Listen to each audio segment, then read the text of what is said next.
Good morning, and welcome to the Unity Movement and the Truth Network. Today I want to talk with you a little bit about God's expectations. God's expectations. But before we get into the message, let's just usher in a spirit of gratitude, a spirit of appreciation, a spirit of love, a spirit of peace, a spirit of purpose, spirit of joy, because there are so many things that happen in our day-to-day lives, in and out of our homes, that would come upon us, that would try to disrupt our peace, that would try to disrupt our joy, that would try to circumvent our purpose, that would try to teach us and have us to conform to things that God has called us out of. So before we get into the message, let's listen to just a sampling of William McDowell, I Won't Go Back. As easy as it may seem to go back, as delightful as it may seem to go back, as much joy as it may seem to be on the other side, the Bible says that the road to hell is wide and many shall travel, but that the road to heaven and to God's permanent presence is narrow. And once you crossed over, you must make a commitment not to go back. Not to go back. The Bible says that we mustn't be like dogs that return back to their slop. Once we've been delivered out of a situation, then we must, as I said yesterday, when you find yourself in those situations where you're weak, and it just doesn't seem to be working the way that you would like it to be working, and it seems that it would be much easier on the other side, that sometimes you just got to ask God for his help, because he's there to help you in your time of need. He's there to help you when you're weak. For when you're weak, he's strong. For when you don't understand, he's there. That's why we are taught to lean not to our own understanding, but to acknowledge him in all his ways, and he will direct our path. You've just got to make the commitment that I won't go back. And then once we make that commitment, then we must understand what God's expectations of us are. I won't go back. I won't go back.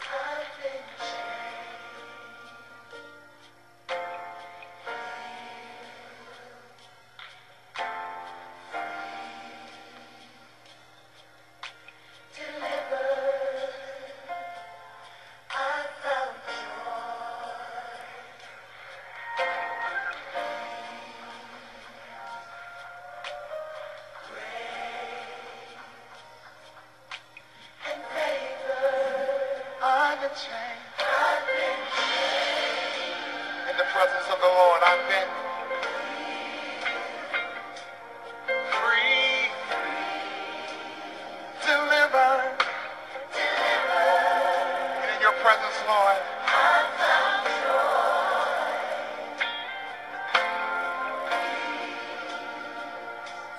grace and favor.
Welcome back to today's brief morning inspirational vitamin, or whatever you would like to call it, but I hope that it provides nutrients to your spirit that would cause an awakening to happen that gets you through your current situation, that gets you through this current moment, that gets you through this current day, that gives you joy, that gives you peace, that gives you understanding, that gives you direction, so that you understand what it is that God expects of us.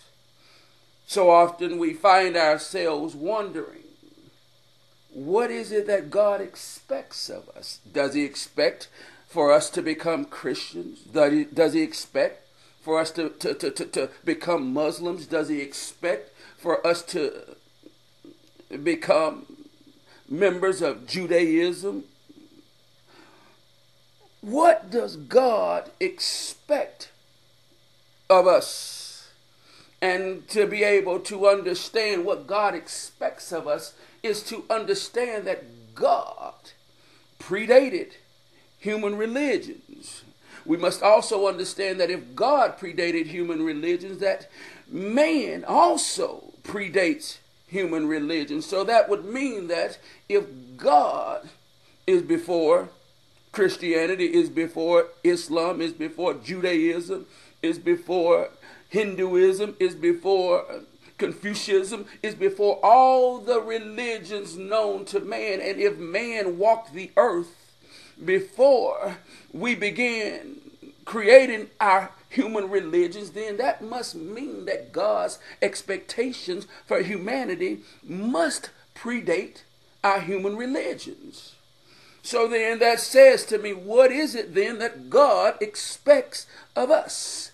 And if God is the same yesterday, today, and forever, and if he's not a respecter of persons, then we must understand that for God to be God, and if God created all of humanity, and he created those that predate human religions, just in the same way that he creates those that are post-human religions, that says to me that there has to be a universal set of expectations that would cause God to be able to look at those who walked the earth prior to human religions in the same way that he looks at us who walk the earth now. There has to be some commonality that God uses when looking at and judging us, because if he's not a respecter of persons, then he can't say that, I can look at you from these lenses because you walked the earth prior to human religions, but I must look at you over here because you're walking the earth at a time doing human religions, and I've got to judge you based upon different criteria. If God is God and God is the same in the beginning and the middle and the end, then there must be a common set of criteria or a common set of expectations that he would have us all live by from the beginning unto the end. You must understand that God isn't changing. We are changing, but God isn't changing, and his expectations are what they were in the beginning. Let me slow down because I want you to get this, because so many of us think that it's about our belonging to a particular religion, and that meets God's expectations. So many of us think that it's about belonging to a particular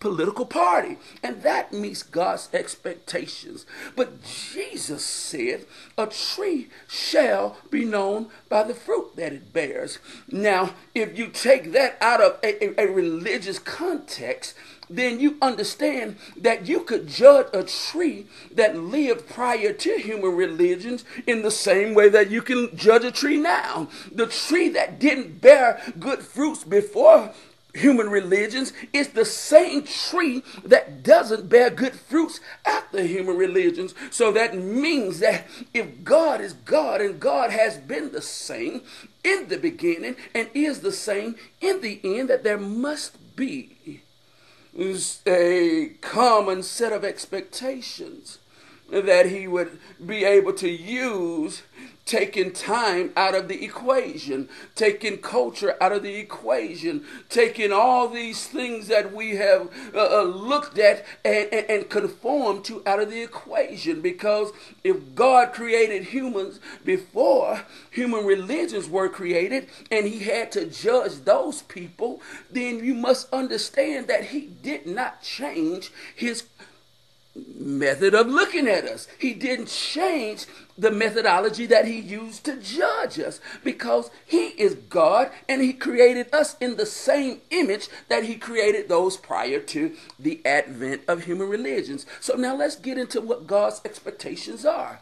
God's expectations are that we bear good fruits in the earth. He said to be fruitful. The first man and the first woman that's recorded to represent the patriarch and the matriarch of humanity, he did not say be Christian. He did not say be Muslim. He did not say be Jewish, because those things aren't defined by action. He said be fruitful. Why? Because those in the beginning could bear fruits just as we can in the earth now. Bear good fruits. How do we bear good fruits?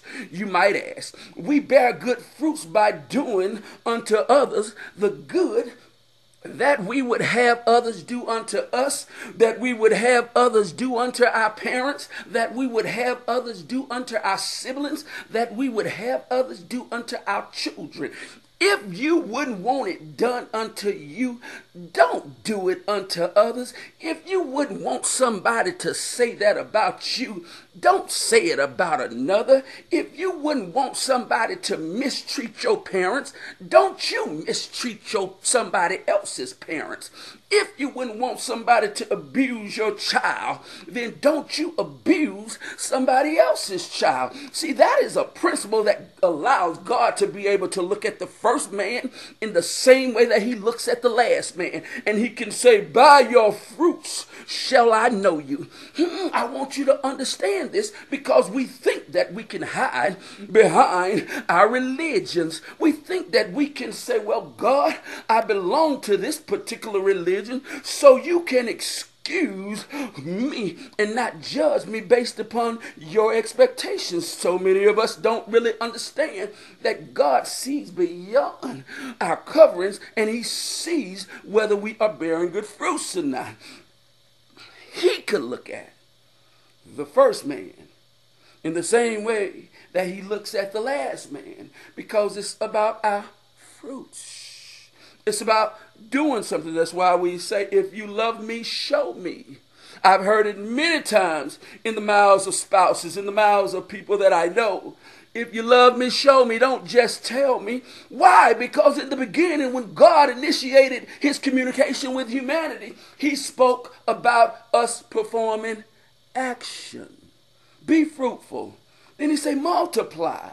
Well, what does that mean? It means that we are to let our light so shine in the earth that man might see our good works and glorify God, that we might add to the kingdom of those that will commit to a lifestyle of good. Oh, it ain't confusing. The world would have you believe that it's confusing, but God made it plain and simple, because there had to be a set of expectations that it could apply to the first man just as they could apply to the last man. The first man that walked the earth, just like the last man that walked the earth, could go about his life doing good unto others that he would have done unto him. He could go about his life not doing things unto others he wouldn't want done unto his mother or his siblings or his children. He could go about his lifestyle glorifying God through his action, speaking the word of God daily in his actions, and when necessary, speaking about why he was doing what he was doing. See, it had to be, even in the beginning, about good versus evil. It wasn't Christians back then. It wasn't Muslims back then. There wasn't Jews used back then. So God didn't have those labels to use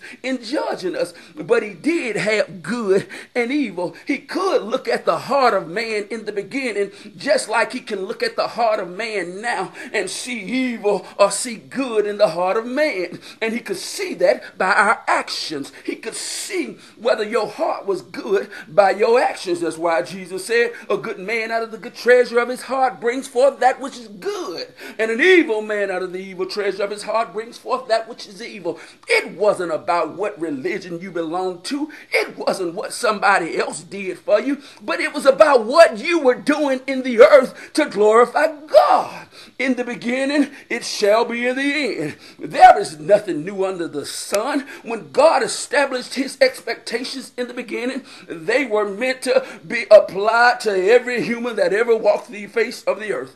So when he said, be fruitful, he was speaking to us, and he said, hey, all that other stuff, I want you to realize that all I see is what you do. All I see is what you think, because I want to see your heart. I don't want to see your clothes. I'm not concerned about your car. I'm not concerned about your education. I'm not concerned about any of that, but I am concerned about the fruits that you bear in the earth. Just as the tree that comes out of the ground bears good fruits, well, God would have you know that his expectations of us are that we bear good fruits in the earth. His expectations for us is that we go about our lives glorifying him through our actions of good that might attract others to his joy, to his love, to his mercy. Why? Because others would see his favor upon us for our good and then be intrigued by why we're being so blessed. So then, as I said, you speak the word daily through your words, and then you sometimes speak. When they see the favor, then you can speak and tell them that it was God, because God is honoring my actions. God is honoring my fruits. God sees what I do absent my religion. He sees it absent my ethnicity. He sees it absent my political affiliation. He sees my heart through my actions. So I've bared good fruits, I've multiplied, and then he said to replenish the earth. Well, this is why he created us male and female in his image. He didn't just want us to go out and willy-nilly just have irresponsible sex and create all sorts of babies and situations that are not to glorify him. He created us in his image that we would produce life that could be representative of good. Again, in the beginning and in the end, the only thing that is consistent is good and evil. Christianity wasn't in the beginning. Islam wasn't in the beginning. Judaism wasn't in the beginning. None of the major religions weren't in the beginning, but what was in the beginning was good and evil. God said, I want you to bear good fruits. I want you to multiply the people of good so that they begin to walk in the light of good, so that others might see that good is what I call to unite, not these religions, but I call good to unite so that good can overcome and defeat evil. Why? Because you're going to go about replenishing the earth with good so that the team of good continually is multiplied. He said, then, what else I want you to do? I want you to subdue the earth. I want you to subdue. Well, this is the same in the beginning and the end. He said to subdue. What he meant, his expectations were that we work the earth as good stewards of it, that it might continue producing good for us. Well, that applies to the Christian, that applies to the Muslim, that applies to the atheist, that applies to all of us. It applies to them that lived prior to the organization and the advent of human religions, just as it applies to us. Because you must understand that God is consistent. He's the same God that's over the east as the God over the west. He's the same God that must be responsible for the morning just as he is responsible for the night. He's the same God that was responsible for the people that lived in the earth prior to human religions as is the God that's responsible for us. God is God, and there is only one God, irrespective of the names we call him, irrespective of our forms of worship, irrespective of what's taught in our churches, in our mosques, in our synagogues. God is one God, and his expectations are one set of expectations for all of humanity from the beginning to the end. Why? Because otherwise, he would be considered a respecter of persons. And we know that God is not a respecter of persons. The same thing that applies to this person is the same thing that applies to that person. That's why the principle of gravity applies to all of us. It doesn't change because you're white. It doesn't change because you're black. It doesn't change because you call yourself Christian. It doesn't change because you call yourself Muslim. If you get up on a high building and jump off, you're going to fall. Just like the principle of reaping and sowing and reaping is not changed based upon our nationality, based upon our ethnicity, based upon any of that. You put it in the ground and that seed is going to germinate and it's going to produce something. Doesn't mean that whatever it produces is going to be good, but it does mean that it's going to produce something. So then that would say that just as the principles of God and this earth are unchanged, we must understand that God's expectations of us are changed. Not based upon time, not based upon culture, not based upon ethnicity, not based upon any of that. But God is God in the beginning and the end, and his expectations are the same in the beginning and the end. He expects us to do unto others as we would have others do unto us. He expects us to see the little old lady. And it ain't even got to be a little old lady, because you wouldn't have to be a little old lady to be in need and want somebody to help you. But he expects us to lend a helping hand when we can, trusting that what we do in the dark he'll reward openly, because he called us to be our brothers and our sisters' keepers. He's called us to see that person, that child, that brother, that sister that's in need, and not look upon them based upon their ethnicity, not look upon them based upon their religious beliefs, but look at them based upon their ability to be called. He would have us look at them based upon their need. Based upon their need, and then ask ourselves, what would we want others to do if we were in those same predicaments?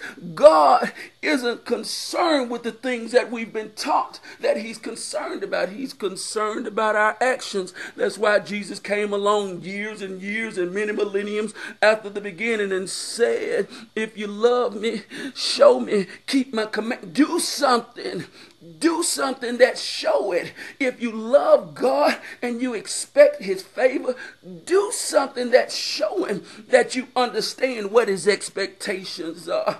Because God sees beyond all of the things that we clothe ourselves in to see our heart and our actions. And he wants to know, will you bear fruits even when it don't look like there's a return on your investment? Will you give it, trusting that if I give it, that you will give it back? Because I know that if I was in a similar predicament, that I would want somebody to help me. Will you live your life glorifying me by preaching the word of God in your actions day to day, that man might see your light and be intrigued by your light and come unto me? Well, God said, I created you to produce. That's why I created you male and female and gave you the ability to procreate, because I wanted you to create offsprings that would live and be governed and be guided by the principles of good, because good has been there in the beginning, just like good is there in the end. Evil has been there in the beginning, just like evil is present now. And you must choose ye this day whom you're gonna serve. Will you serve good or will you serve evil? Will you do the things unto others you want done unto you, or will you say and do things about others that you wouldn't want done unto your mother, you wouldn't want done unto your sister, your brother, or your child? You must make the choice today whether you will walk in the light, glorifying God by your good actions, or whether you will decide that your will is superior to God. And if you think it, and if you want to say it, you're big and you're bad enough to say it, whether it hurts somebody, whether it destroys somebody, whether it causes wars. You must choose ye this day. Will you live by God's expectations, or will you do it your own way? You must decide, will you produce and bring forth kids and raise them in the truth of good, that they, when they get older, they will not depart, because they will know that there are benefits to living by God's expectations. There are benefits to conforming to the ways of good. There are benefits to doing what God would, just as our kids understand that there are benefits to them bringing home good grades. We must realize that there are benefits to us bringing home good grades to God. And it's not about what we look like. It's not about how we sound. It's not about what political party we belong to. It's not about what religious organization we belong to, but it's about what we do in the earth, whether what we're doing is good or whether what we're doing is evil.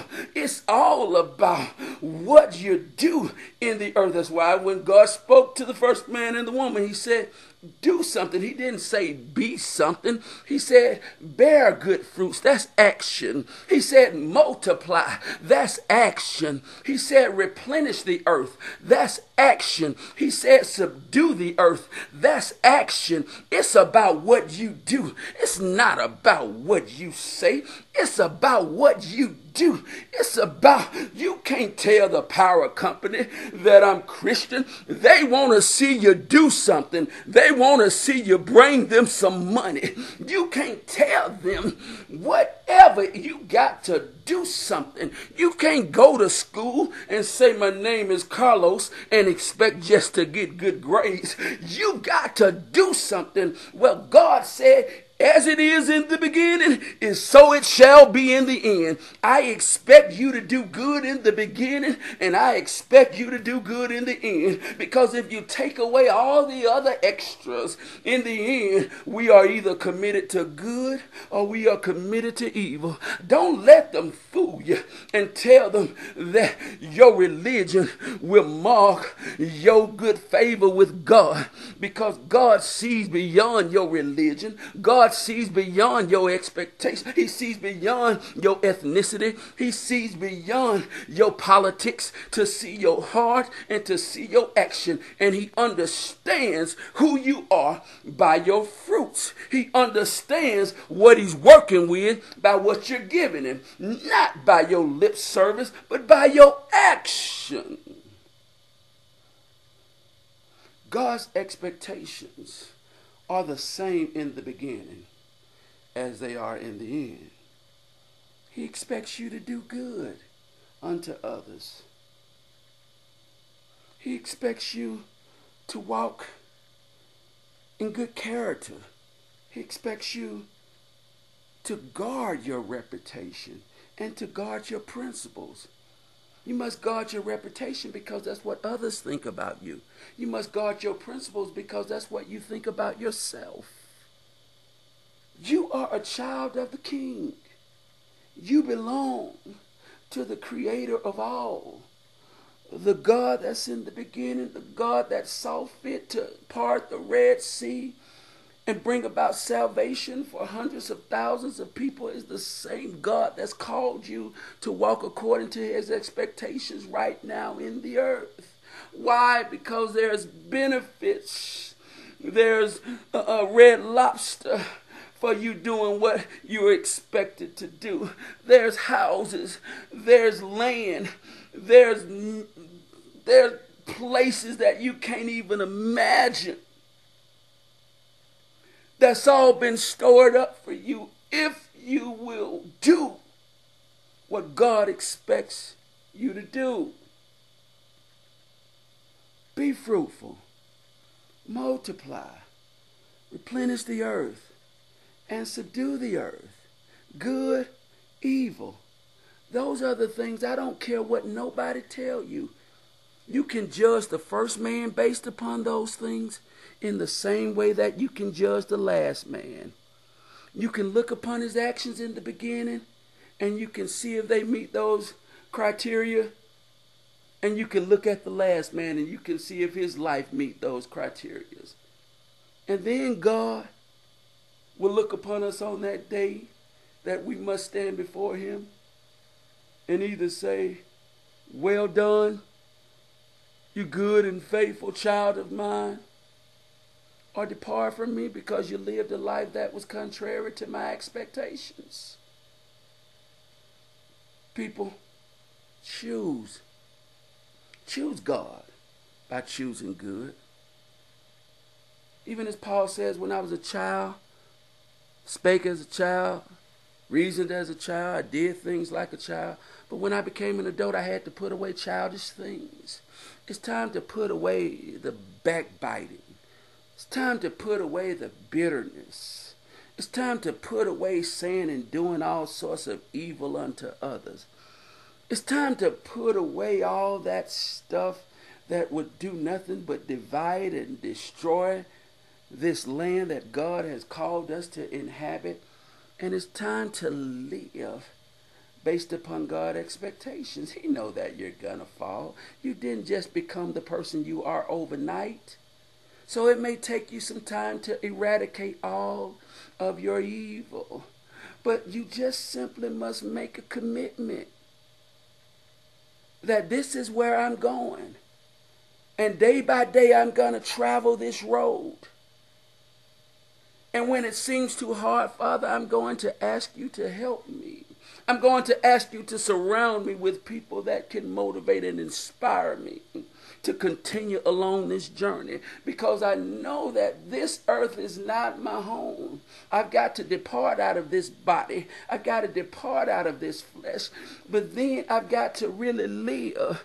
And I don't plan on living eternity in hell, but I plan on not living in hell in this earth and then having to live in hell in eternity. But I've come to find and to know that there is a place called home, and that place is with you. So, Father, help us to choose ye this day to live by your expectations, that we might win the world for you by winning the world for good against evil. I thank you for tuning in today. I hope that the word blessed you, and I hope that you heard God through me. I don't write any of this stuff down. I just speak it as God gives it. And I hope that it has provided you a better understanding, or a beginning to understanding what it is that God would have you do, God's expectations of you. Thank you. I love you. God bless you. And until next time, goodbye.